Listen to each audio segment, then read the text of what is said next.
Bonjour à tous, je vous fais une petite vidéo aujourd'hui pour vous parler un petit peu des thérapeutes. Comment est-ce qu'on peut reconnaître un bon thérapeute, quelqu'un qui travaille vraiment avec son cœur et quelqu'un qui est pas juste dans son ego à vouloir se faire de l'argent. Je pense que c'est un sujet qui est important. Il y a de plus en plus de thérapeutes aujourd'hui. Je pense c'est une très bonne chose pour plein de raisons. Mais il faut quand même faire attention. Malheureusement, il y a des gens qui profitent de la faiblesse de certaines personnes. Et j'aimerais vous en parler aujourd'hui. Je me permets de vous en parler parce que je suis dans la thérapie. Ça fait 10 ans maintenant que je fais ce travail. Et je pense que c'est important de remettre un petit peu les choses au clair avec tout ça, de ne pas vous laisser embarquer dans des thérapies où il y aurait des charlatans ou ce genre de personnages. Je pense qu'il faut quand même avoir les pieds sur terre et faire attention à deux, trois critères.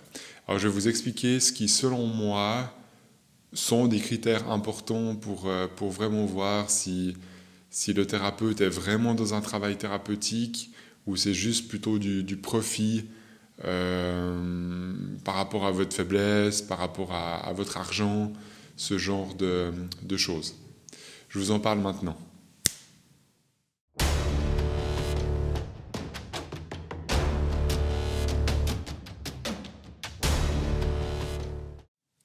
Alors pour moi, il y a deux, trois critères par rapport aux thérapies en général. Je pense que la première chose qu'il faut voir, si un thérapeute vous demande sans arrêt de revenir, vous prenez une séance et à la fin de la première séance, la personne va vous dire, alors écoutez, il faut en tout cas que vous venez 3 fois, il faut en tout cas que vous venez 10 fois pour que le travail soit fait correctement. Ça, moi, je trouve que ça ne fonctionne pas. À part si la personne a vraiment des raisons. Je prends l'exemple de, je sais pas, vous avez un problème physique, vous avez un genou qui fonctionne pas, vous devez le remettre en place chez un physio. Ça, c'est différent parce qu'il y a un côté mécanique, il y a un côté un peu mathématique où peut-être le physio va vous dire, ben, il faut 5 heures d'exercice pour pouvoir remettre en place tout ça. Moi, je parle vraiment des thérapies plutôt énergétiques dans cette vidéo. Donc, je parle plutôt des médiums, des guérisseurs, des gens qui travaillent vraiment 100% au niveau de l'énergie. Donc, je ne parle pas tellement des thérapies qui sont directement basées sur le corps et sur le physique, mais plutôt sur le côté énergétique et émotionnel. Pour moi, c'est plutôt ça. Je ne parle pas non plus d'un psychologue chez qui vous allez faire une psychanalyse ou un énorme travail sur peut-être une année ou plusieurs années. Je ne parle pas de ça. Je parle vraiment d'une thérapie énergétique. Et pour moi, dans la thérapie énergétique, je trouve que ce n'est pas correct de demander à l'autre de revenir une dizaine de fois pour que ça fonctionne.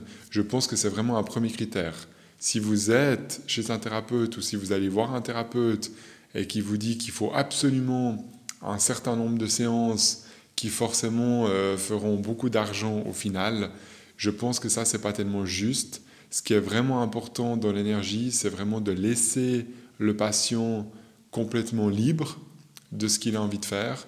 Est-ce qu'il a envie de revenir une deuxième fois? Est-ce qu'il a envie de revenir une troisième fois? Est-ce qu'il a envie de revenir tout de suite, un mois plus tard? Ou est-ce qu'il a envie de revenir peut-être dans une année ou dans 2 ans? Je pense que ça, c'est déjà un moyen vraiment de reconnaître un thérapeute qui fonctionne juste, aligné avec son cœur. Je pense que quelqu'un qui est avec son cœur et qui est en contact avec son guide et avec le monde spirituel, je pense que ce n'est pas un thérapeute qui va vous dire de revenir absolument un certain nombre de fois pour que ça fonctionne.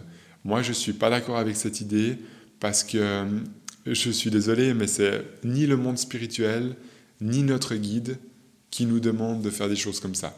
Le monde spirituel, quand on est vraiment en connexion avec son guide ou éventuellement avec d'autres énergies, en général, va faire qu'on a envie de rendre l'autre autonome. Quelqu'un qui n'a pas envie de vous rendre autonome, un thérapeute qui a envie de vous rendre dépendant, je suis désolé, mais pour moi, c'est pas de la thérapie. Pour moi, c'est pas de faire du bien à l'autre que de le rendre dépendant et que de lui dire qu'avant avant 3-4 séances, il n'y a rien qui va fonctionner. Moi, je trouve que ça ne fonctionne pas. Et pour moi, ce n'est pas lié au cœur, mais c'est quelque chose qui est plutôt fait dans la tête. Et c'est quelque chose qui est, à mon avis, pour la plupart des cas, plutôt dans l'ego. Donc là, je fais une généralité. Hein. Si vous êtes médium ou si vous êtes dans l'énergétique, et puis que vous avez vraiment des informations de votre guide, comme quoi la personne doit revenir une deuxième fois, pourquoi pas, s'il y a vraiment un but, s'il y a vraiment... Je fais une généralité vraiment dans cette vidéo. Ça ne sert à rien de me dire dans les commentaires, oui, mais moi, je comprends. S'il y a des exceptions, je peux tout à fait comprendre. Ça m'arrive aussi dans une séance de me concentrer par exemple sur un point, puis je sens avec mon guide que peut-être ça vaut la peine de travailler, je sais pas moi, sur une histoire de couple ou sur une histoire de travail. On n'a peut-être pas eu le temps de le faire en 1 heure. Là, je peux aussi conseiller de faire une deuxième séance. Mais dans la majorité des cas, je pense vraiment que le patient doit être roi. C'est le patient vraiment qui décide, est-ce qu'il a envie de revenir? Déjà, est-ce qu'il a envie de revenir pour commencer? Peut-être qu'il n'a pas envie de revenir. Parce que peut-être qu'avec ce thérapeute-là, il n'y a pas le feeling. Simplement. Donc si on n'a pas envie de revenir, je crois vraiment que c'est important d'être complètement libre et qu'il n'y a pas forcément besoin d'avoir un suivi très, très régulier. Voilà, ça je pense que c'est un premier point qui est déjà important pour reconnaître un vrai thérapeute, si je peux dire comme ça. Le deuxième point pour moi qui est vraiment nécessaire, c'est que la personne ne doit pas vous induire quelque chose. Le thérapeute ne doit pas vous dire c'est comme ça que ça marche et c'est pas autrement. Je pense qu'un bon thérapeute, un bon médium en l'occurrence, je pense que c'est quelqu'un qui va vous proposer une solution de ce qu'il ressent avec son guide, de ce qu'il ressent éventuellement par rapport à un défunt. C'est une proposition qu'on vous fait au niveau énergétique parce que on a la sensation, si vous voulez, au niveau de l'énergie que ça va plutôt dans un sens que dans un autre, mais c'est en aucun cas une obligation. Donc je pense que dans la manière de parler, dans la manière de s'exprimer, ça c'est hyper important. Le thérapeute ne doit pas vous obliger quelque chose. Si vous sentez que ça devient presque une obligation, que ça devient presque comme s'il y avait une voie unique et puis que tout le reste, ça ne fonctionne pas, je pense que là, il faut faire attention. Vraiment. Il faut faire attention de ne pas rentrer dans un truc cérébral parce qu'il y a peut-être plusieurs techniques, il y a peut-être plusieurs manières de faire. Et je pense qu'un thérapeute doit avoir un minimum d'humilité. Il peut vous proposer sa façon de faire, mais ça doit toujours être une proposition et en aucun cas une obligation. Moi, c'est vraiment comme ça que je vois les choses. Donc je pense que déjà ces 2 points sont importants. Et après, pour moi, il y a un troisième point qui me paraît logique, mais c'est important que j'en parle aussi, c'est tout ce qui est au niveau du financier. Je pense que de gagner sa vie, c'est complètement normal. C'est mon travail aujourd'hui depuis plusieurs années, donc c'est clair que je paye mes factures comme vous, je dois payer mon loyer, je dois payer mon assurance maladie, je dois pouvoir me déplacer, ça c'est tout à fait normal, de pouvoir gagner sa vie. Maintenant, je pense qu'il y a certains paliers, je dirais, certaines fourchettes au niveau du prix qui sont correctes. Il y a des choses qui sont complètement démesurées, à mon sens, de ce que je vois des fois sur Internet ou dans des formations, je ne sais pas moi, de coaching ou de choses comme ça. Personnellement, il y a des choses, je trouve, qui sont complètement au-delà de certaines normes au niveau prix. Je pense qu'à un moment donné, il faut être dans une fourchette cohérente. Qu'est-ce que la personne peut dépenser pour venir voir le thérapeute pendant 1 heure? Je vais prendre l'exemple de la Suisse, parce que voilà, je suis en Suisse. Je pense qu'entre 80 et 150 francs pour 1 heure, voire 1 heure et demie, ça peut être correct. Je trouve qu'à partir de 150 francs, ça devient vraiment exagéré. Donc je parle d'une séance qui dure entre 1 heure et 1 heure et demie. Le thérapeute qui vous demande 200 francs et qui fait 2 heures, c'est tout à fait correct. Mais 200 francs pour 1 heure ou pour 1 heure et demie, je trouve que c'est un peu abusé.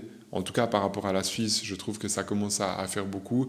En France, je ne peux pas vous dire, je ne connais pas exactement les tarifs, mais j'imagine que c'est aussi entre 80 et 100, 120 euros pour à peu près 1 heure. Je pense qu'entre 80 et 120 pour 1 heure, c'est correct. à mon avis, même pour les autres pays. Mais c'est vrai que peut-être, j'imagine que pour vous, 120, ça fait déjà pas mal. En Suisse, c'est tout à fait dans les standards de faire 1 heure pour 120 francs. Mais faites attention à quelqu'un qui vous demande 200, 300 francs pour 1 heure et demie. Moi, je trouve que c'est pas juste, que c'est pas vraiment respectueux. Après, il y a certaines personnes qui vont vous dire oui, mais c'est le monde spirituel qui me dit que ça doit être ce prix-là. De nouveau, s'il y a des exceptions puis que c'est vraiment le cas, ok. Mais je peux pas non plus mettre sur le dos de mon guide comme quoi c'est mon guide qui vous demande 300 francs pour 1 heure. Moi, je trouve qu'il y a quelque chose qui n'est pas cohérent, je trouve qu'il y a quelque chose qui n'est pas correct. Le coût de la vie, il est le même pour tout le monde. Je ne vois pas pourquoi un thérapeute devrait gagner 3 fois plus que quelqu'un d'autre. Je trouve qu'à un moment donné, ça joue pas. Ça, c'est ma vision de voir les choses. Je pense que de gagner sa vie, de se faire de temps en temps un plaisir, un restaurant, des petites vacances, c'est tout à fait normal. Maintenant, de devenir juste millionnaire comme ça en exagérant ses prix, je trouve que c'est pas très correct et je suis pas sûr que c'est forcément guidé par le guide, guidé par le monde spirituel. Je pense qu'il y a de l'ego derrière et je pense qu'il faut faire attention à ça, vraiment. Donc je pense que ces 3 points sont vraiment essentiels. Dites-moi si vous avez d'autres points qui vous viennent en tête, peut-être par rapport au fait de reconnaître un bon thérapeute. Peut-être qu'il y a des points que j'ai pas énumérés dans cette vidéo. Il me semble que c'est les trois vraiment essentiels. Le côté financier doit être dans une fourchette à peu près correcte, en tout cas que ça ne dépasse pas de 100 ou 200% le prix de base. Ce qui est vraiment important pour moi, c'est que le thérapeute vous laisse libre.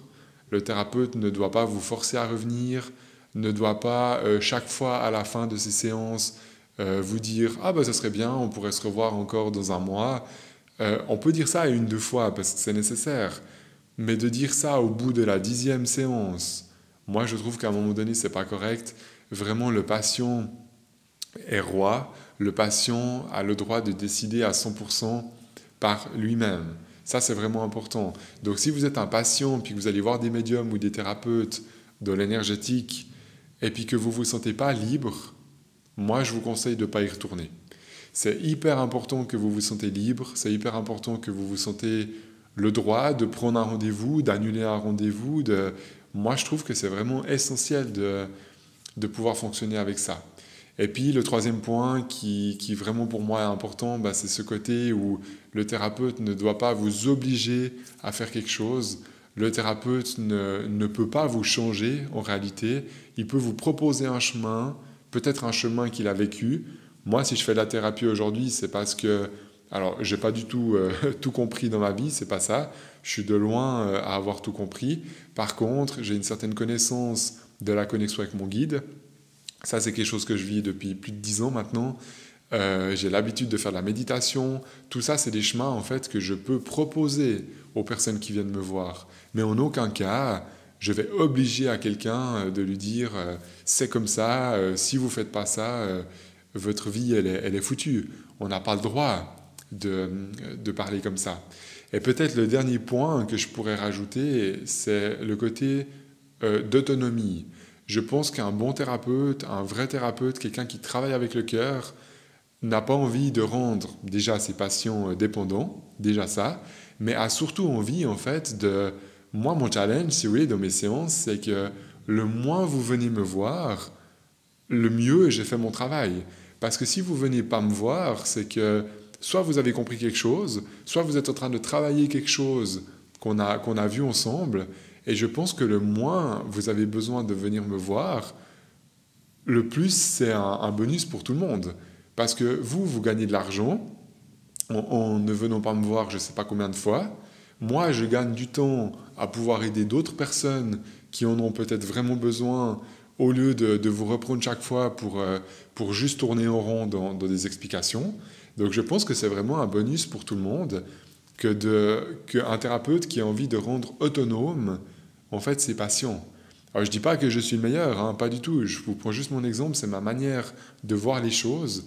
Je pense qu'un thérapeute qui cherche à rendre l'autre autonome, c'est quelqu'un qui n'a pas envie de profiter en fait, de profiter simplement de vous.